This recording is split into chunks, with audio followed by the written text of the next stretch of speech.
Hebreos 1, del 1 al 4.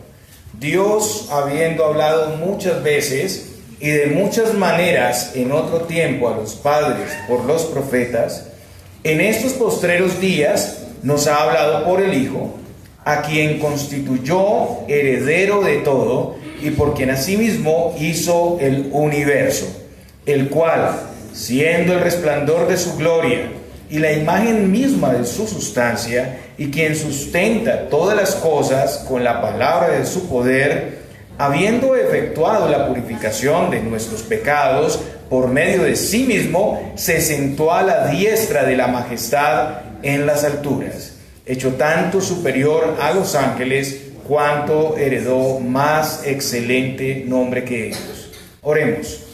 Padre Celestial, como siempre queremos pedirte que hables a nuestras vidas, que nos amonestes, que nos llames, que podamos recibir tu palabra con toda solicitud y sobre todo que podamos ver tu gracia y misericordia, que te podamos ver a ti, Señor Jesucristo. Te lo suplicamos en Cristo Jesús. Amén. Podemos sentarnos, hermanos.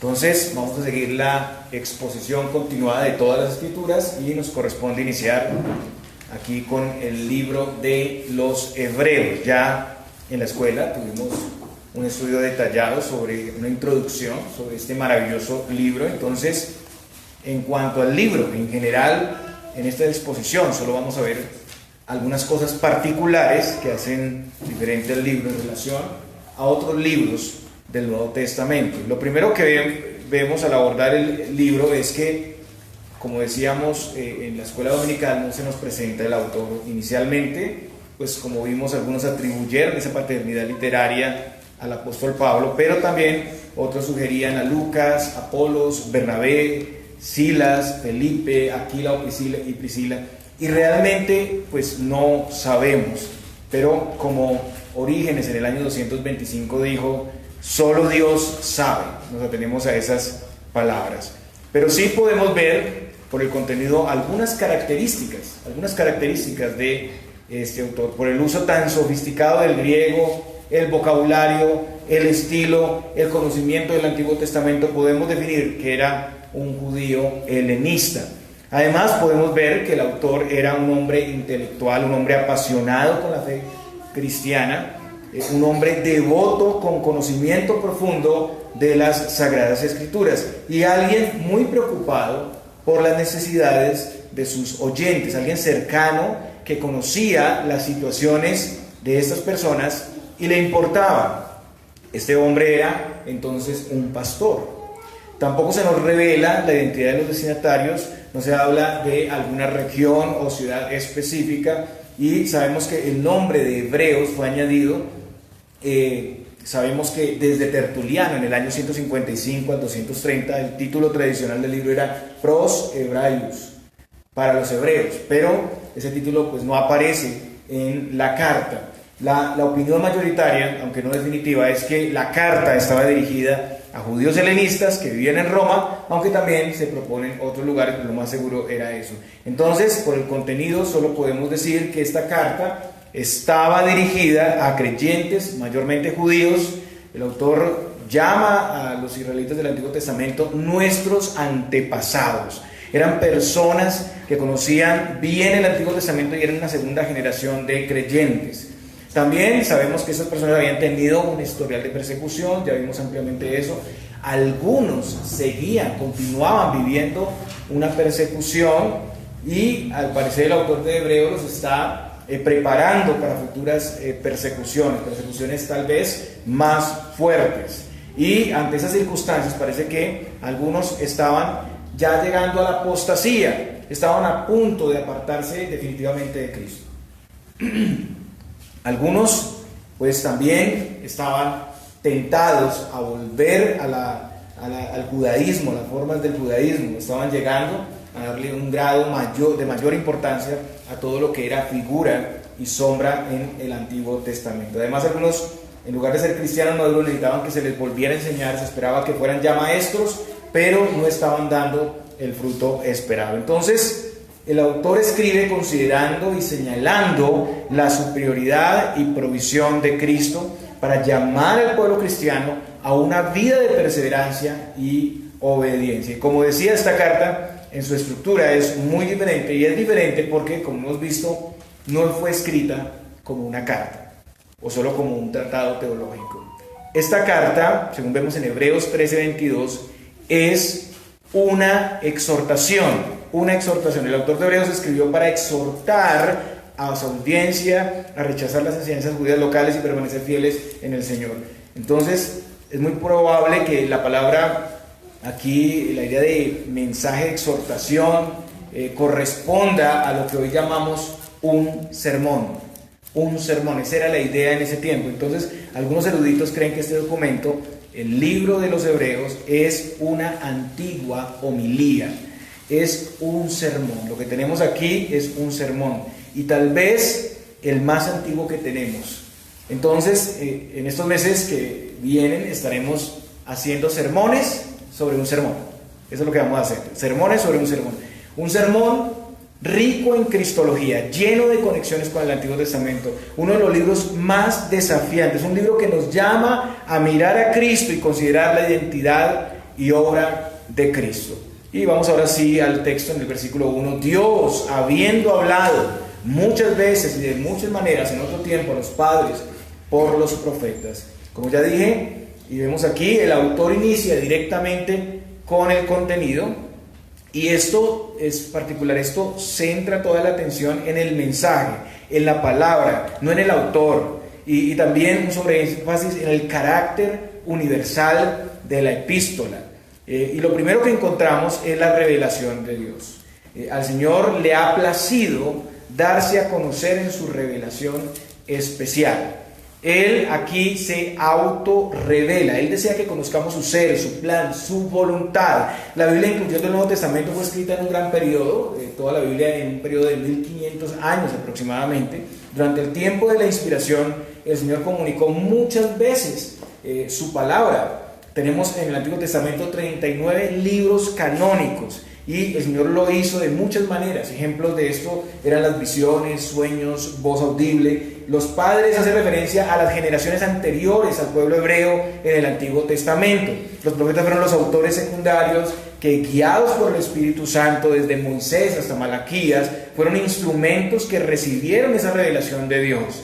Entendemos que para este momento pues no estaba escrito todo el Nuevo Testamento como nosotros lo tenemos en la actualidad. Entonces hablamos aquí, el autor habla aquí de los libros canónicos del Antiguo Testamento. De igual manera, las escrituras del Antiguo Testamento señalan claramente a el Señor Jesucristo. El tema principal de las Sagradas Escrituras, si usted quiere encontrar el tema principal de toda la Biblia, es la redención en Cristo Jesús.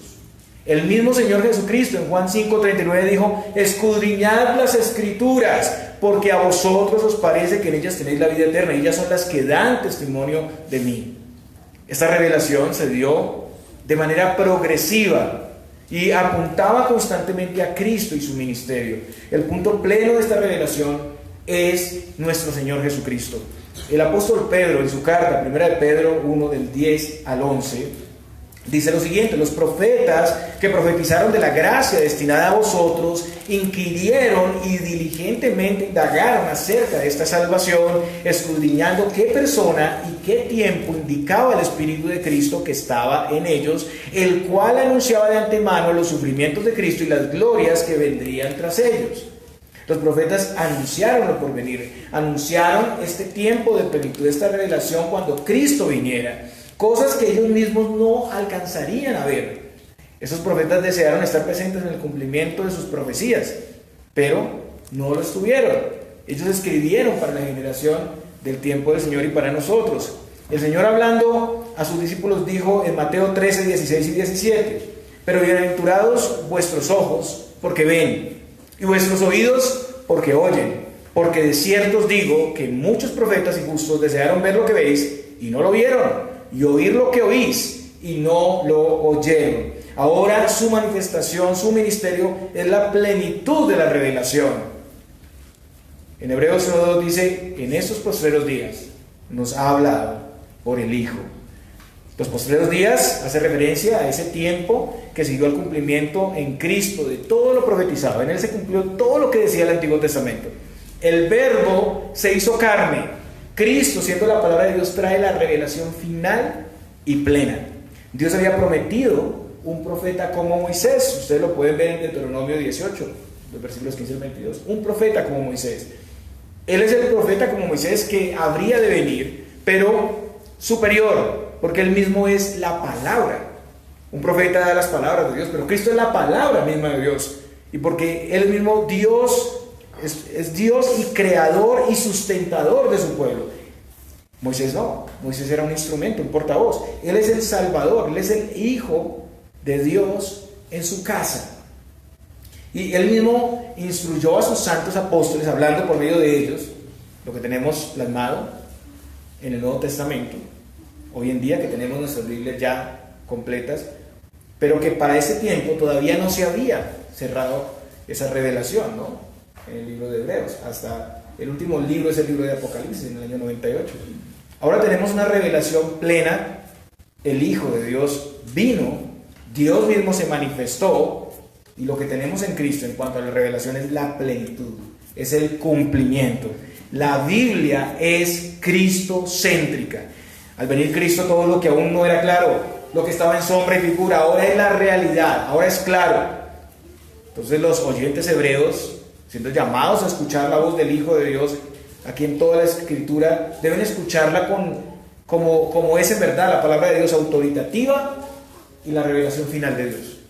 Los hebreos y nosotros tenemos esa plenitud de la revelación en Jesucristo. En Él están todas las riquezas de la sabiduría. Él es el sumo maestro y Él es quien da interpretación y enseñanza a toda la palabra. Entonces la revelación de Dios es absolutamente confiable. Eso es lo que le quiere decir el autor a los destinatarios. Los hebreos y nosotros estamos llamados a poner suma atención, a tener confianza en las palabras de Dios, que es el fundamento verdadero, con Cristo como la piedra fundamental del ángulo. Entonces, hermanos, estamos atesorando y valorando la importancia de esta revelación, plena en Cristo. ¿Estamos interpretando la revelación de Dios a la luz del cumplimiento en Cristo? ¿O estamos añadiendo nuevas cosas? Añadiendo, como algunos hacen, sueños, visiones, interpretaciones personales. Y este preámbulo nos prepara para poner atención. Y nos prepara para tomar en serio, con temor y temblor, esta exhortación de Hebreos. Hermanos, ¿somos conscientes de quién es Cristo? ¿Somos conscientes que Él nos habla en su palabra y que Él es absolutamente confiable? En segundo lugar, Cristo es presentado como heredero de todas las cosas, a quien constituyó heredero de todo. Versículo 2. El Señor, siendo el Hijo unigénito del Padre, es el heredero, dueño de todo lo que existe. Como lo vemos también en el libro de los Salmos, Salmo 2, versículo 8. Pídeme y te daré por herencia las naciones y como posesión tuya los confines de la tierra. Él es el dueño de todo, pero también es el creador y sustentador de todo. En el versículo 2, Hebreos 1:2, la parte C dice, y por quien asimismo hizo el universo. Esto nos lleva al libro de Génesis, inmediatamente viene a nuestra mente el principio, ¿no? Génesis 1:1, en el principio creó Dios los cielos y la tierra. Toda la creación fue hecha por medio del Hijo. Es lo que dice el apóstol Juan en Juan 1:3. Todas las cosas por Él fueron hechas y sin Él nada de lo que ha sido hecho fue hecho. Por su palabra fue hecho el universo, las cosas visibles e invisibles. Pablo dice a los colosenses esto. Colosenses 1 del 16 al 17. Porque en Él fueron creadas todas las cosas, las que hay en los cielos y las que hay en la tierra, visibles e invisibles, sean tronos, sean dominios, sean principados, sean potestades, todo fue creado por medio de Él y para Él. Y Él es antes de todas las cosas y todas las cosas en Él subsisten. Incluso en Hechos 3:15, Lucas dice que Cristo es el autor de la vida, que mataron al autor de la vida. Es antes de la creación y por medio de Él fue hecho todo lo que existe. Pero además, si nos adelantamos al versículo 3, vemos que Él es el sustentador de todas las cosas. El versículo 3 dice: quien sustenta todas las cosas con la palabra de su poder. Él ejerce este poder constantemente. Constantemente. Todo existe por su poder y voluntad. Hermanos, ustedes están aquí respirando por la voluntad de Cristo en este momento. Por su palabra todas las cosas son mantenidas, sostenidas. Cada una de sus células está siendo sostenida por Cristo en este momento. Constantemente. Todo existe por su poder y por su voluntad. Por su palabra todas las cosas son mantenidas. Solo basta su palabra y toda su creación es sostenida y conducida a su propósito. Él es el dueño y Señor soberano del universo. Entonces, hermanos, este es Cristo, el sumo profeta. ¿Quién es el creador, el sustentador de todas las cosas? Él es el Dios que nos habla. ¡Qué privilegio tan glorioso! El que ha hecho todas las más majestuosas y colosales estrellas de dimensiones que ni imaginamos, las más lejanas galaxias, el que ha creado cada criatura desde la más grande hasta la más microscópica, el que sostiene las leyes físicas del universo y el que nos provee alimento y provisión, es quien nos habla. No es el personaje más sobresaliente de la historia, el personaje más rico de la sociedad, no es el personaje más famoso o vanaglorioso del mundo. Es el trascendente y soberano Dios. Y nos ha hablado, le ha placido revelarse. Esto debe llenarnos de asombro, esto debe llenarnos de temor reverente. Al conocer su identidad, su revelación plena, confiable, no deberíamos tener toda diligencia, todo ánimo por escucharle y obedecerle. Sus llamados no deberían refrenarnos para no volver atrás, sino más bien impulsarnos para perseverar, sabiendo que su palabra no puede ser frustrada. Hermanos, esto nos llama a ser dependientes de su cuidado constante. También esto nos muestra que Él es el único que puede suplirnos y sustentarnos. Yo no sé cuál sea su situación, no sé cuál sea la circunstancia de muchos aquí, pero de seguro en este mundo caído experimentamos flaqueza, necesidad, enfermedad, inseguridad y frustración. También algunos han buscado provisión y descanso en otras cosas de este mundo y se han quedado cada vez más vacíos de lo que estaban. Buscamos la felicidad por diferentes avenidas, diferentes formas. Todos buscamos la felicidad. Todos buscamos estar bien. Pero el problema es que a veces lo hacemos por vías equivocadas. Y quedamos peor de lo que estábamos al principio. Cada vez más vacíos. Pero Cristo es el heredero. Cristo es el dueño de todo. Hoy en día los soberanos de los países se pelean por la tierra. ¿Quién tiene el poder? ¿Quién tiene la grandeza? El que gobierna, el terrateniente, el poderoso. Pero Cristo es el dueño de todo. Cristo es el dueño de todo. Los países están en guerras, hay injusticias. El Señor lo anunció. Los soberanos de la tierra, ¿qué hacen? Se enseñorean de la gente. Se apuntaron en el poder y no quieren salir, como vemos hoy en día en el país vecino. Pero Cristo es el dueño de todo. Cristo es el dueño de todo. Estando en Él, como dice el salmista, nada nos faltará. Él es quien puede proveernos satisfactoriamente. Como decía, no es en el llamamiento de la oración, no es un hombre, no es un gobernante, no es un partido político. Cristo es el dueño de todo. Él es quien puede incluso obrar y proveer en medio de las vicisitudes de la vida todas las cosas, porque al tenerlo a Él, si Él es el dueño de todo, al tenerlo a Él lo tenemos todo. No hay pobreza, somos inmensamente ricos como coherederos con Cristo. Si lo tenemos a Él, aún si morimos, lo tenemos todo. Además de ser la revelación plena y final, además de ser el creador, sustentador y dueño de todo, el autor de Hebreos nos muestra que Jesús es el resplandor y la misma imagen de Dios. Versículo 3, el cual, siendo el resplandor de su gloria y la imagen misma de su sustancia, y quien sustenta todas las cosas con la palabra de su poder, habiendo efectuado la purificación de nuestros pecados, por medio de sí mismo se sentó a la diestra de la majestad en las alturas. El Hijo es resplandor o reflejo de su gloria. Esto nos recuerda el tabernáculo, el templo, la Shekinah de Dios, la nube viniendo sobre el tabernáculo. Él es la revelación más clara de Dios, la luz radiante que viene del Padre, aunque Él también en sí mismo es la luz.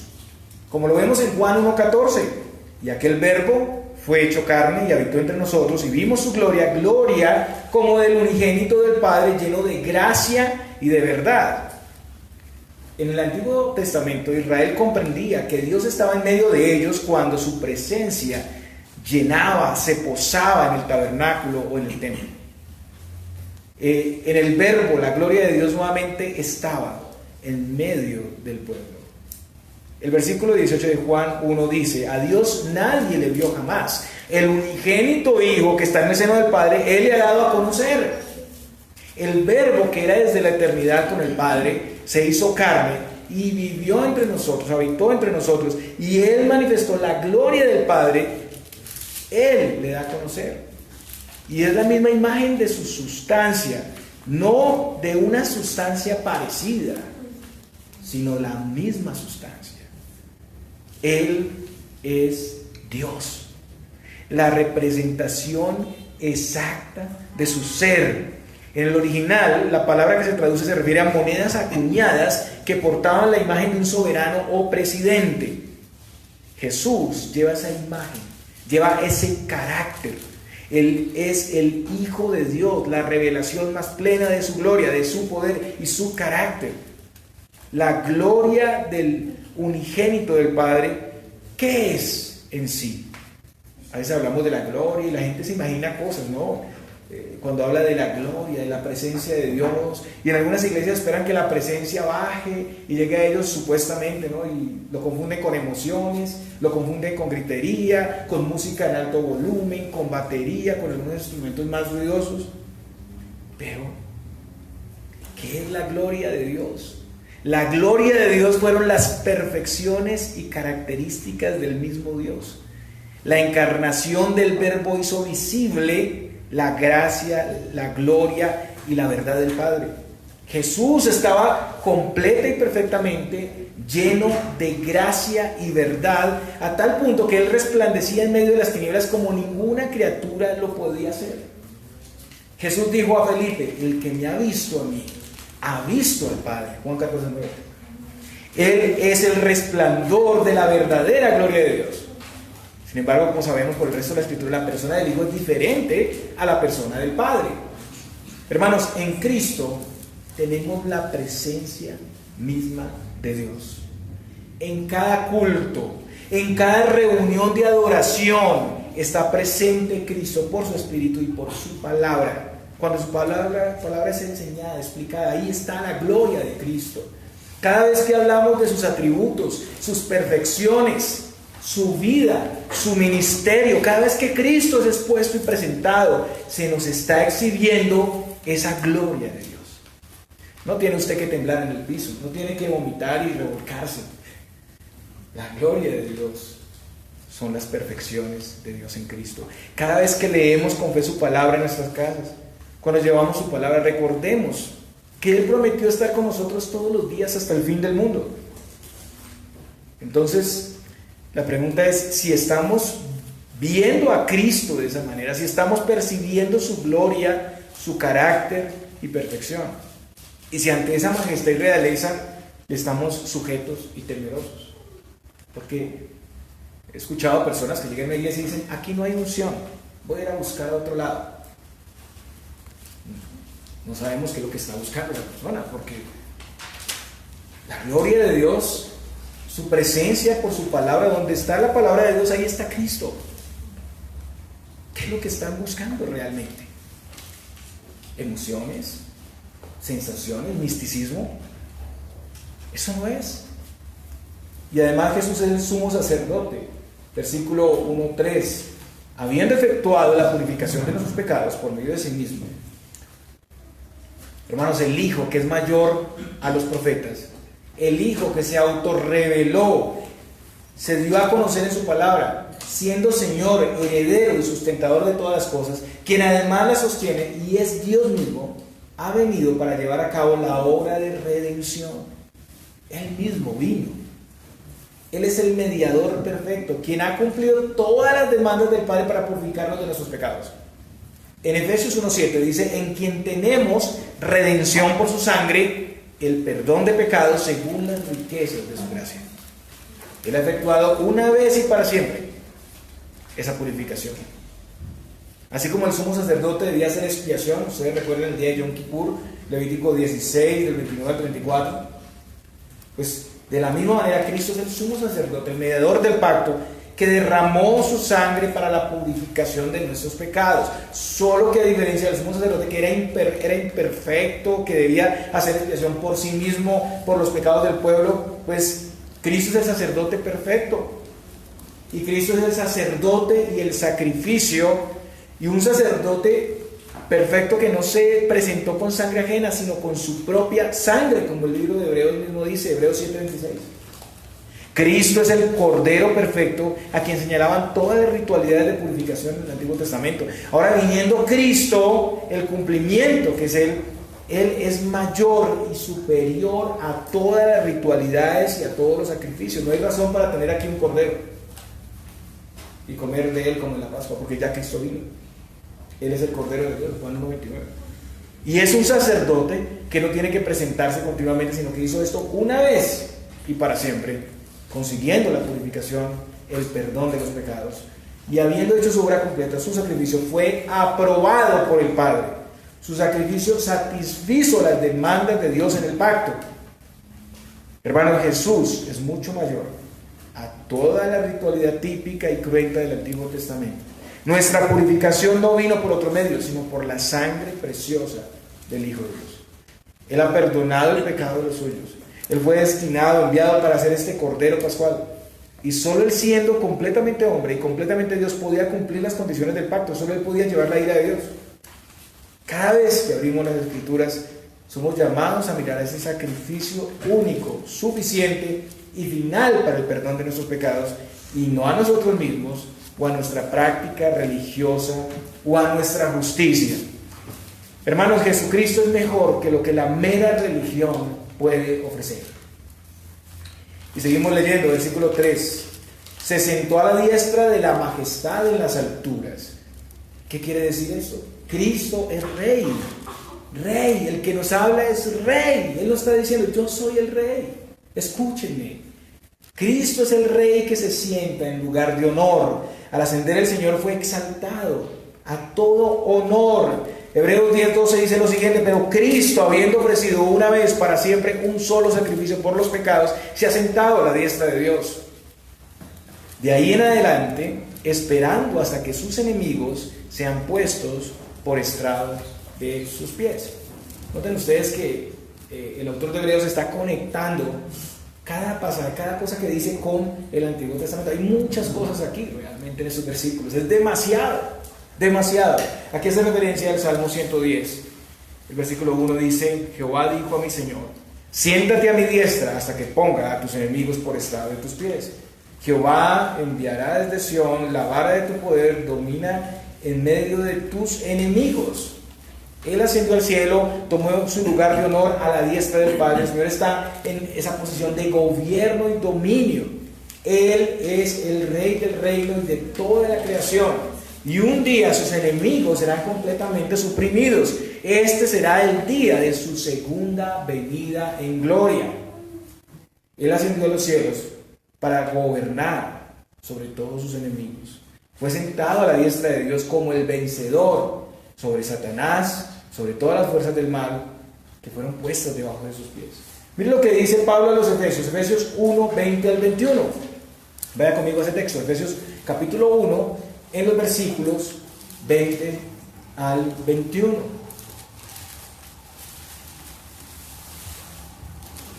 La cual operó en Cristo, resucitándole de los muertos y sentándole a su diestra en los lugares celestiales, sobre todo principado y autoridad y poder y señorío, y sobre todo nombre que se nombra no solo en este siglo, sino también en el venidero. Observe los términos de su reino. El Hijo tiene autoridad para gobernar, autoridad total que abarca toda la tierra, todo el universo y todos los términos del tiempo, porque cuando dice este siglo y el venidero abarca todo el tiempo, este siglo es este mundo y el venidero es la eternidad hacia el futuro.